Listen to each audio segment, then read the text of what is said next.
تفہیم القرآن سید ابوالعلا مودودی سورۃ الحشر آیات 18 تا 24 حصہ دوم۔ اعوذ باللہ من الشیطان الرجیم بسم اللہ الرحمن الرحیم۔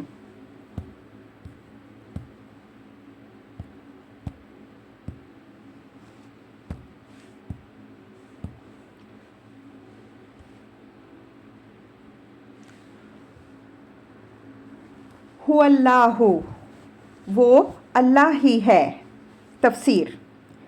ان آیات میں یہ بتایا گیا ہے کہ وہ خدا جس کی طرف سے یہ قرآن تمہاری طرف بھیجا گیا ہے، جس نے یہ ذمہ داریاں تم پر ڈالی ہیں اور جس کے حضور بالآخر تمہیں جواب دہ ہونا ہے، وہ کیسا خدا ہے اور کیا اس کی صفات ہیں۔ اوپر کے مضمون کے بعد متصلاً صفات الہی کا یہ بیان خود بخود انسان کے اندر یہ احساس پیدا کرتا ہے کہ اس کا سابقہ کسی معمولی ہستی سے نہیں ہے، بلکہ اس عظیم و جلیل ہستی سے ہے جس کی یہ اور یہ صفات ہیں۔ اس مقام پر یہ بات بھی جان لینی چاہیے کہ قرآن مجید میں اگرچہ جگہ جگہ اللہ تعالیٰ کی صفات بے نظیر طریقے سے بیان کی گئی ہیں، جن سے ذات الہی کا نہایت واضح تصور حاصل ہو جاتا ہے، لیکن دو مقامات ایسے ہیں جن میں یہ صفات باری تعالیٰ کا جامع ترین بیان پایا جاتا ہے۔ ایک سورہ بقرہ میں آیت الکرسی آیت 255 اور دوسرے سورۃ الحشر کی یہ آیات۔ الذی لا الہ الا ہو، جس کے سوا کوئی معبود نہیں ہے۔ تفسیر۔ یعنی جس کے سوا کسی کی یہ حیثیت اور مقام اور مرتبہ نہیں ہے کہ اس کی بندگی و پرستش کی جائے، جس کے سوا کوئی خدائی کی صفات و اختیارات رکھتا ہی نہیں کہ اسے معبود ہونے کا حق پہنچتا ہو۔ عالم الغیب والشہادہ، غائب اور ظاہر ہر چیز کا جاننے والا۔ تفسیر۔ یعنی جو کچھ مخلوقات سے پوشیدہ ہے اس کو بھی وہ جانتا ہے، اور جو کچھ ان پر ظاہر ہے اس سے بھی وہ واقف ہے۔ اس کے علم سے اس کائنات میں کوئی شے بھی پوشیدہ نہیں۔ ماضی میں جو کچھ گزر چکا ہے، حال میں جو کچھ موجود ہے اور مستقبل میں جو کچھ ہوگا، ہر چیز اس کو براہ راست معلوم ہے، کسی ذریعہ علم کا وہ محتاج نہیں ہے۔ هو الرحمن، وہی رحمان ہے، الرحیم، اور رحیم ہے۔ تفسیر۔ یعنی وہی ایک ہستی ایسی ہے جس کی رحمت بے پایاں ہے، تمام کائنات پر وسیع ہے، اور کائنات کی ہر چیز کو اس کا فیض پہنچتا ہے۔ سارے جہان میں کوئی دوسرا اس ہماگیر اور غیر محدود رحمت کا حامل نہیں۔ دوسری جس ہستی میں بھی صفت رحم پائی جاتی ہے، اس کی رحمت جزوی اور محدود ہے، اور وہ بھی اس کی ذاتی صفت نہیں ہے، بلکہ خالق نے کسی مصلحت اور ضرورت کی خاطر اسے عطا کی ہے۔ جس مخلوق کے اندر بھی اس نے کسی دوسری مخلوق کے لیے جذبہ رحم پیدا کیا ہے، اس لیے پیدا کیا ہے کہ ایک مخلوق کو وہ دوسری مخلوق کی پرورش اور خوشحالی کا ذریعہ بنانا چاہتا ہے۔ یہ بجائے خود اسی کی رحمت بے پایاں کی دلیل ہے۔ هو اللہ الذی لا الہ الا ہو، وہ اللہ ہی ہے جس کے سوا کوئی معبود نہیں۔ الملک، وہ بادشاہ ہے۔ تفسیر۔ اصل میں لفظ ملک استعمال کیا گیا ہے جس کا مطلب یہ ہے کہ اصل بادشاہ وہی ہے۔ نیز مطلقاً الملک کا لفظ استعمال کرنے سے یہ مفہوم بھی نکلتا ہے کہ وہ کسی خاص علاقے یا مخصوص مملکت کا نہیں، بلکہ سارے جہان کا بادشاہ ہے۔ پوری کائنات پر اس کی سلطانی و فرما روائی محیط ہے۔ ہر چیز کا وہ مالک ہے، ہر شے اس کے تصرف اور اس کے اقتدار اور حکم کی تابع ہے، اور اس کی حاکمیت سوورینٹی کو محدود کرنے والی کوئی شے نہیں۔ قرآن مجید میں مختلف مقامات پر اللہ تعالیٰ کی بادشاہی کے ان سارے پہلوؤں کو پوری وضاحت کے ساتھ بیان کیا گیا ہے۔ وَلَهُ مَن فِي السَّمَاوَاتِ وَالْأَرْضِ كُلٌّ لَهُ قَانِتُونَ۔ الروم 26۔ زمین اور آسمانوں میں جو بھی ہے اس کے مملوک ہیں، سب اس کے تابع فرمان ہیں۔ يُدَبِّرُ الْأَمْرَ مِنَ السَّمَاءِ إِلَى الْأَرْضِ السجدہ 5، آسمان سے زمین تک وہی ہر کام کی تدبیر کرتا ہے۔ لہو ملک السماوات والارض وإلی اللہ ترجع الامور، الحدید 5، زمین اور آسمانوں کی بادشاہی اسی کی ہے اور اللہ ہی کی طرف سارے معاملات رجوع کیے جاتے ہیں۔ وَلَمْ يَكُنْ لَهُ شَرِيكٌ فِي الْمُلْكِ، الفرقان 2، بادشاہی میں کوئی اس کا شریک نہیں۔ بِيَدِهِ مَلَكُوتُ كُلِّ شَيْءٍ، یاسین 83، ہر چیز کی سلطانی و فرما روائی اسی کے ہاتھ میں ہے۔ فَعَالٌ لِمَا يُرِيدُ، البروج 16، جس چیز کا ارادہ کرے اسے کر گزرنے والا۔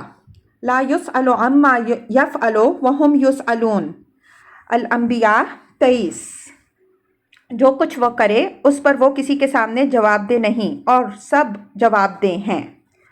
واللہ یحکم لا معقب لحکمہ، الرعد 41، اور اللہ فیصلہ کرتا ہے کوئی اس کے فیصلے پر نظر ثانی کرنے والا نہیں۔ وَهُوَ يُجِيرُ وَلَا يُجَارُ عَلَيْهِ، المؤمنون 88، اور وہ پناہ دیتا ہے اور کوئی اس کے مقابلے میں پناہ نہیں دے سکتا۔ قُلِ اللَّهُمَّ مَالِكَ الْمُلْكِ تُؤْتِي الْمُلْكَ مَن تَشَاءُ وَتَنزِعُ الْمُلْكَ مِمَّن تَشَاءُ وَتُعِزُّ مَن تَشَاءُ وَتُذِلُّ مَن تَشَاءُ بِيَدِكَ الْخَيْرُ إِنَّكَ عَلَىٰ كُلِّ شَيْءٍ قَدِيرٌ، آل عمران 26۔ کہو خدایا ملک کے مالک، تو جس کو چاہتا ہے ملک دیتا ہے اور جس سے چاہتا ہے ملک چھین لیتا ہے، جسے چاہتا ہے عزت دیتا ہے اور جس سے چاہتا ہے ذلیل کرتا ہے۔ بھلائی تیرے ہی ہاتھ میں ہے، یقیناً تو ہر چیز پر قدرت رکھتا ہے۔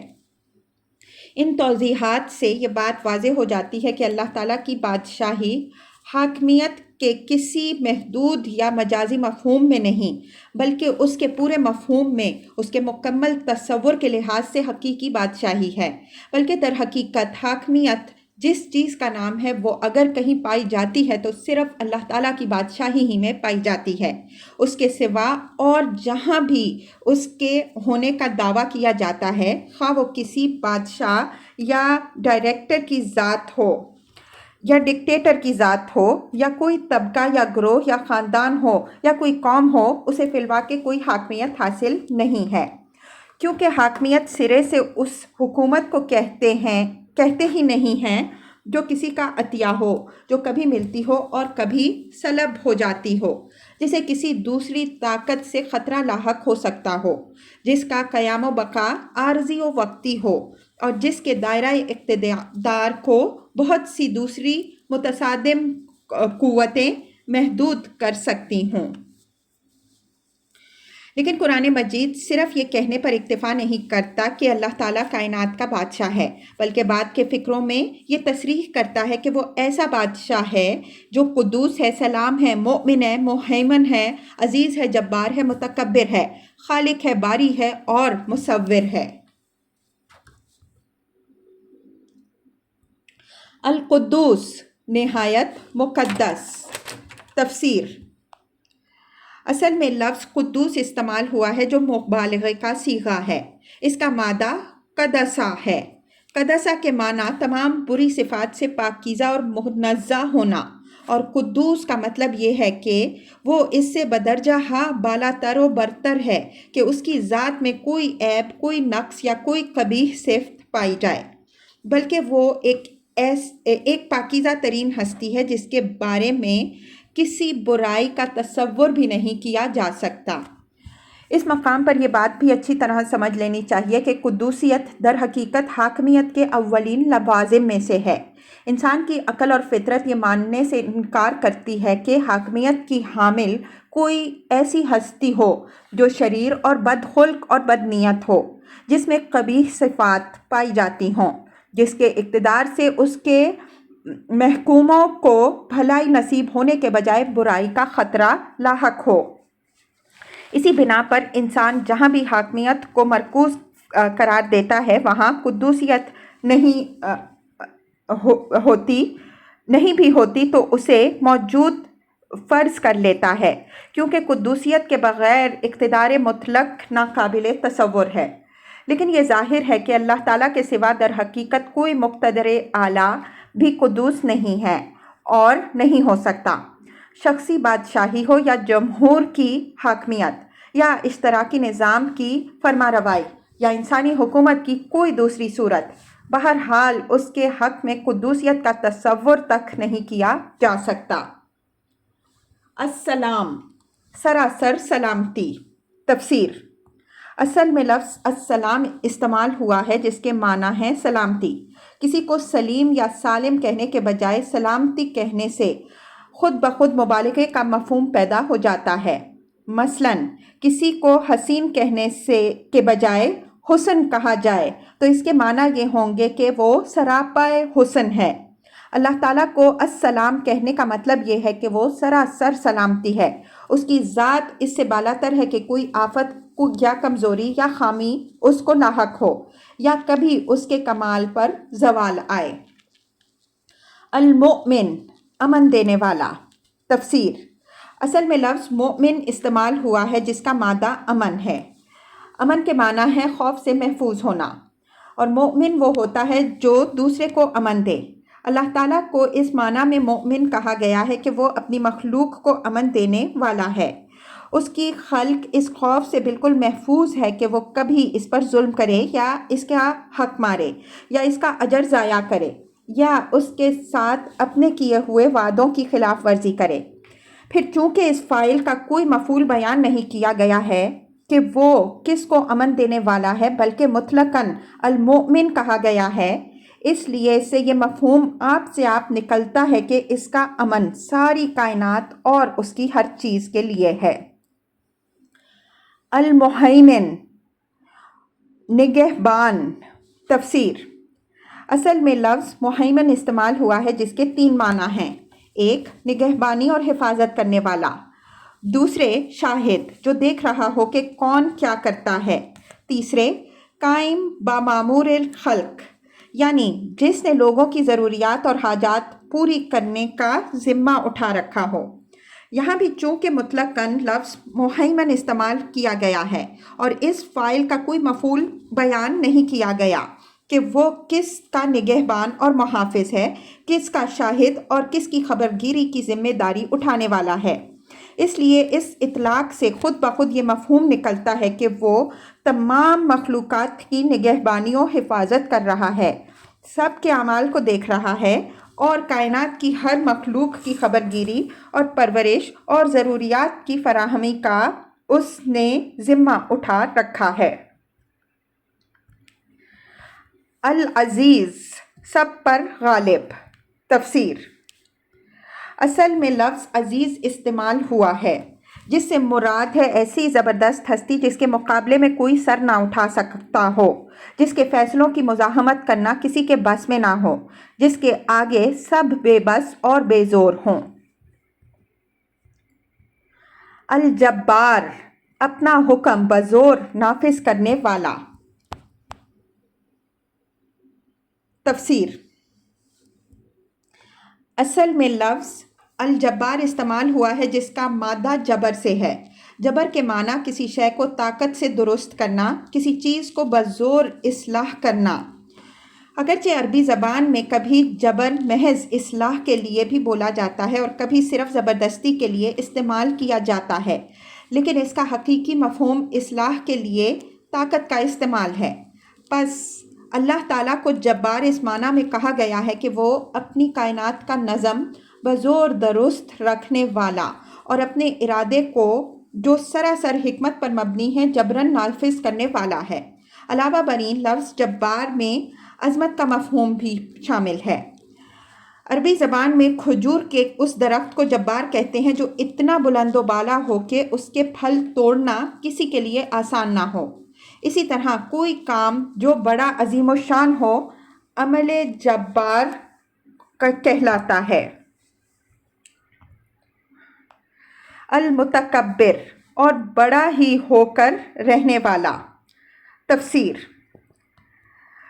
اصل میں لفظ المتکبر استعمال ہوا ہے جس کے 2 مفہوم ہیں۔ ایک وہ جو فی الحقیقت بڑا نہ ہو مگر خواہ مخواہ بنے، دوسرا وہ جو حقیقت میں بڑا ہو اور بڑا ہی ہو کر رہے۔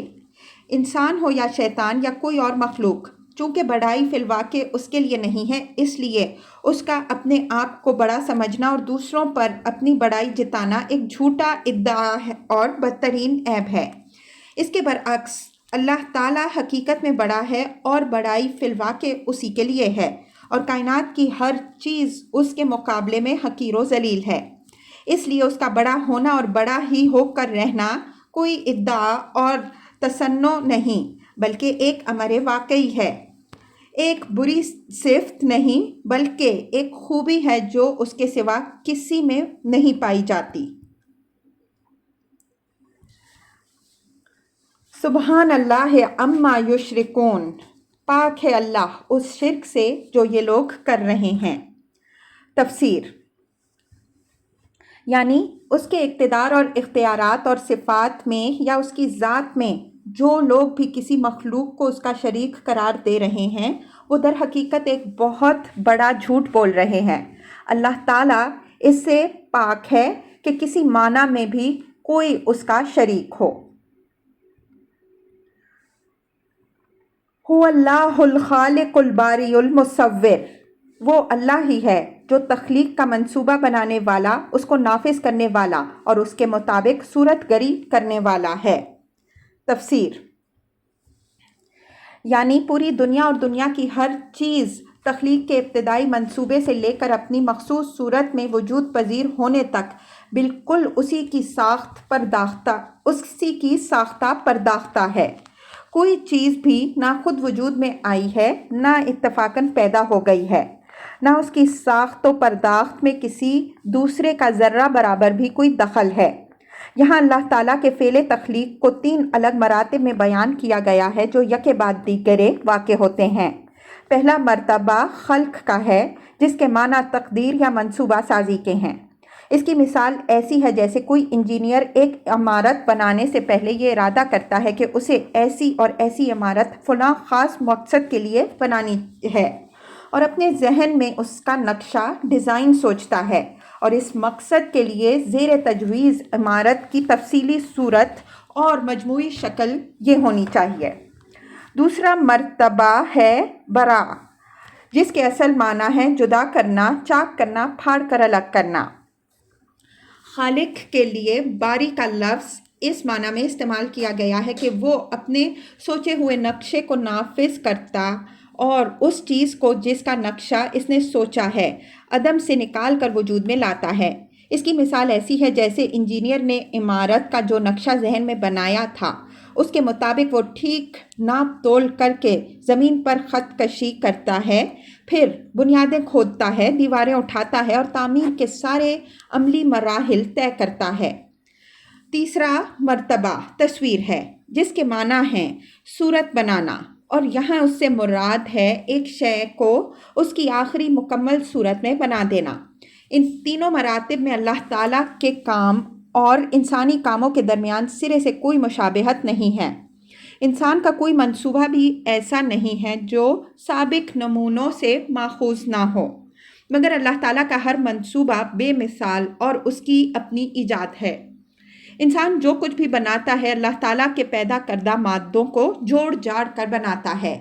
وہ کسی چیز کو عدم سے وجود میں نہیں لاتا، بلکہ جو کچھ موجود ہے اسے مختلف طریقوں سے ترکیب دیتا ہے۔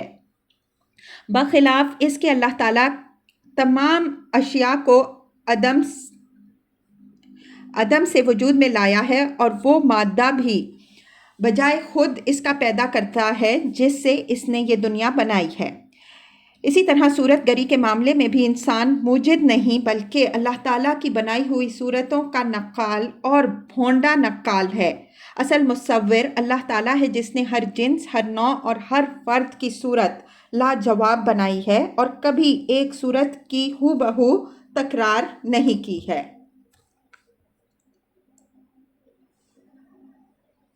لہ الاسماء الحسنی، اس کے لیے بہترین نام ہیں۔ تفسیر، ناموں سے مراد اسماء صفات ہیں، اور اس کے لیے بہترین نام ہونے کا مطلب یہ ہے کہ اس کے لیے وہ اسماء صفات موضوع نہیں جن سے کسی نوعیت کے نقص کا اظہار ہوتا ہو، بلکہ اس کو ان ناموں سے یاد کرنا چاہیے جو اس کی صفات کمالیہ کا اظہار کرتے ہوں۔ قرآن مجید میں جگہ جگہ اللہ تعالیٰ کے یہ اسماء حسنی بیان کیے گئے ہیں، اور حدیث میں اس ذات پاک کے 99 نام گنوائے گئے ہیں جنہیں ترمذی اور ابن ماجہ نے حضرت ابو ہریرہ رضی اللہ عنہ کی روایت سے بالتفصیل نقل کیا ہے۔